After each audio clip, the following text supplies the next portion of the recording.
Buenos días, jóvenes. Esta semana nosotros vamos a hablar en el curso de Historia del Perú acerca del intermedio temprano, la cultura nazca, conocidos como los ingenieros hidráulicos.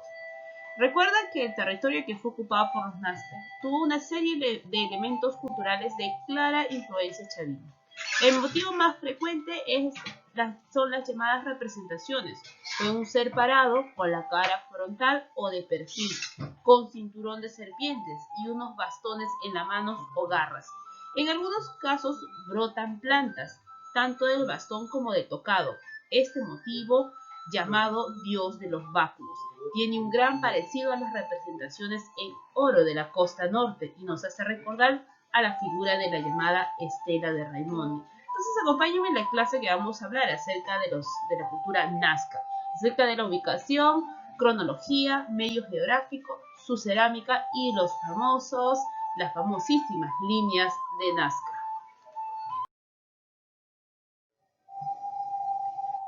Para empezar, iniciaremos hablando acerca de la ubicación. Nazca se desarrolló en la costa sur, en el medio ambiente fuertemente marcado por el tablazo de Ica. Su territorio abarcó desde el valle de Chincha por el norte hasta Yauca por el sur. Su centro fue la cuenca del Río Grande. Cronología. Aparece en el intermedio temprano, como se indicó en nuestra anterior diapositiva, entre los años 200 a 600 después de Cristo. Esta cultura es parte de un proceso que empieza con Paracas, pero prosigue de manera independiente hasta llegar a la influencia Wari, cuando en este caso su cerámica se somete a una profunda modificación. ¿Qué podemos decir acerca del medio geográfico? Bueno, se desarrolla, como ya sabemos, en la costa sur, zona confrontada por extensas y desérticas llanuras. Presencia de un extenso tablazo con cerros cubiertos de arena que forman dunas.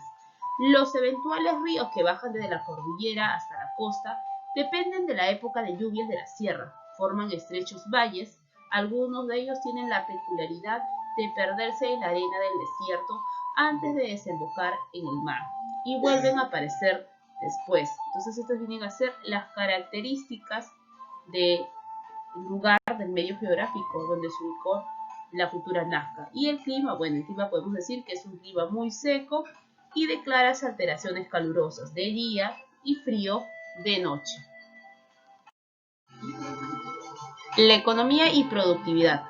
Sabemos que sin agua no hay agricultura y la genialidad de los pobladores de Nazca encontró una solución diferente. El sistema de canales utilizados en la costa norte no fue inaceptable en esta región.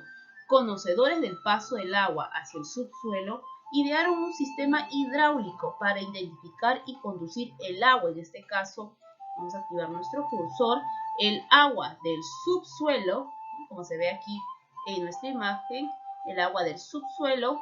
Idearon un sistema hidráulico para identificar y conducir el agua, en este caso que se encuentra aquí en el subsuelo, hacia la superficie, para luego transportarla por canales o diferentes reservorios, como se ve aquí, los llamados ojos de agua, donde ellos cavaban aproximadamente metros y metros para poder encontrar, en este caso, los acueductos de napa freática y pueden ser usados para su consumo o para la agricultura.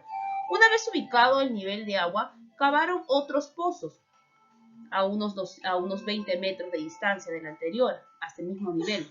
Un túnel unía a ambos pozos para conducir el agua, reduciendo la pendiente para llegar hasta las zonas más bajas. Esta agua fue utilizada para ampliar la frontera agrícola en la zona del Valle Medio. Puquios ejemplares son Cantayó, Agua Santa, entre otros. Estos canales estaban recubiertos de laja, como se puede ver aquí en nuestra imagen, que es laja, piedra, y durmientes de madera. Cada cierto trecho se abría un ojo por donde filtraba el aire para facilitar el paso del agua. Por ahí entraban para hacer obras de limpieza y de mantenimiento, como se ven aquí en nuestras imágenes. Recursos. ¿Qué tipo de recursos ellos aprovecharon?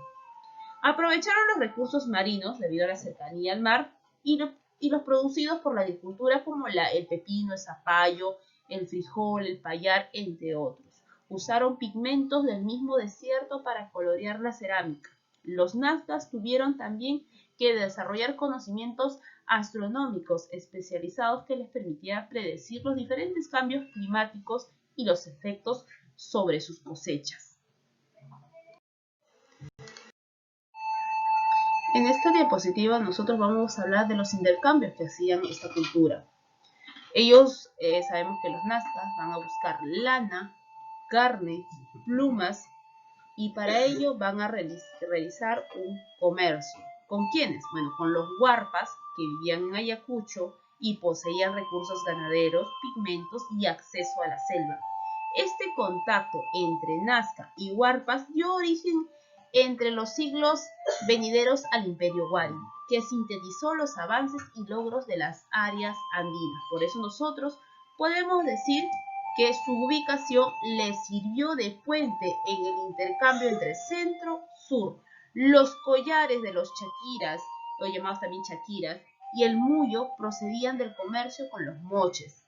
Esto a su vez lo conseguían del norte de Ecuador, a través de otros intercambios, ya sea con los bicus o con los tolitas. Entonces, sabemos que otra de las actividades, aparte de la agricultura, viene a ser también el comercio con otras culturas para poder abastecer su ciudad. La sociedad guerrera y clasista. Vamos a ver cómo estaba dividida la sociedad de esta cultura nazca. En la número 1 nosotros vamos a clasificar a la clase dominante. ¿Quiénes eran? Pues eran los señores guerreros. Y según estudios, los guerreros o señores de Nazca fueron una clase privilegiada, temida y sobre todo respetada. Solían identificarse simbólicamente con los animales de presa y pintaban sus rostros con caras de halcones y de esta manera para poder exhibir su valentía. Se colgaba en el cuello o en los cinturones cabezas trofeo.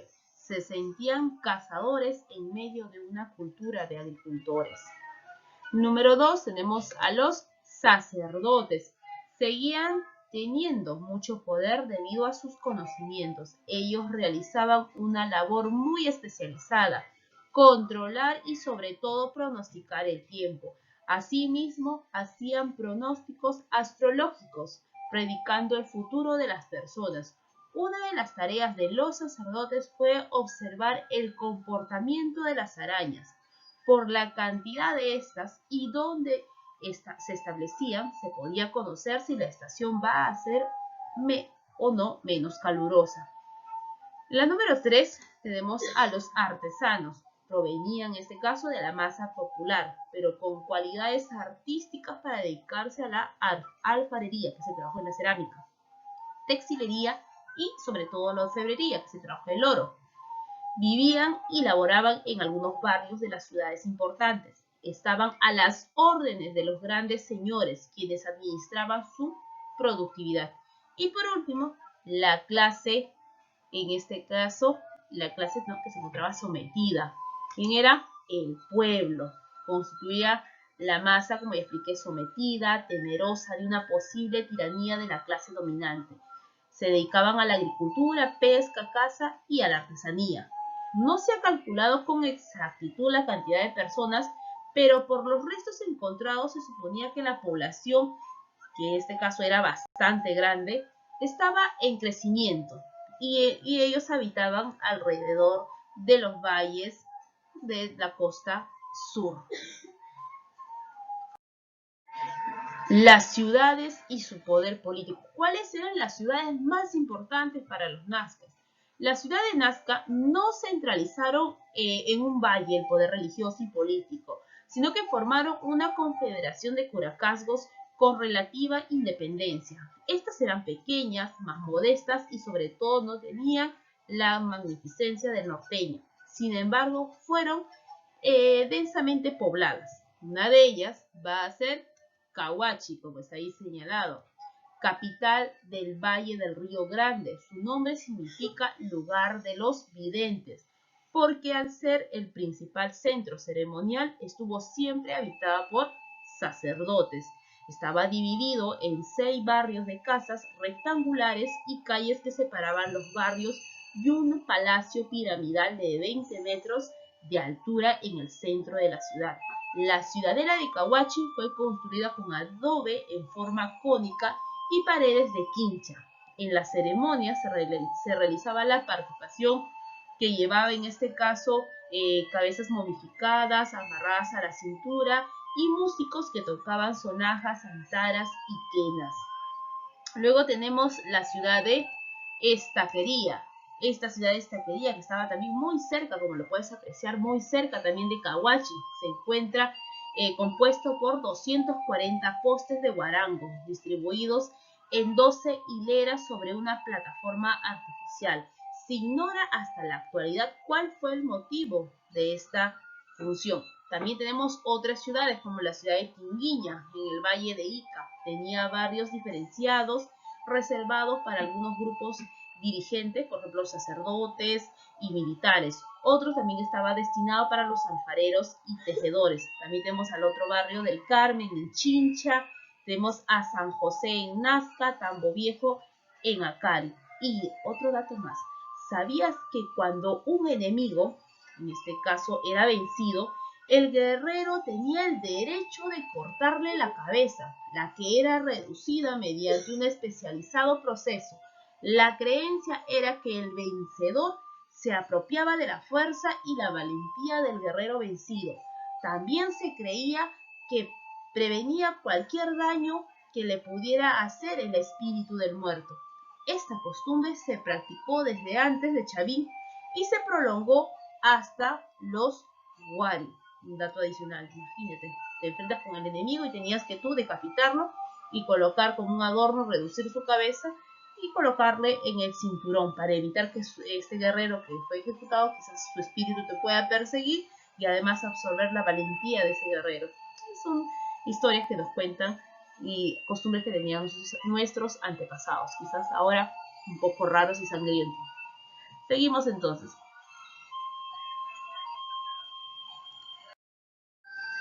Cerámica, la cerámica nazca. Mientras que la cerámica moche invita a ser tocado con las manos, la cerámica nazca está hecha en cambio para ser apreciada con la vista.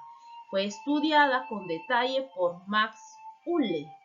Los nazcas innovaron y mejoraron su cerámica a nivel técnico, porque la pintaban antes de meterla al horno. A esa técnica, recuérdalo bien, se llama la técnica de la precocción.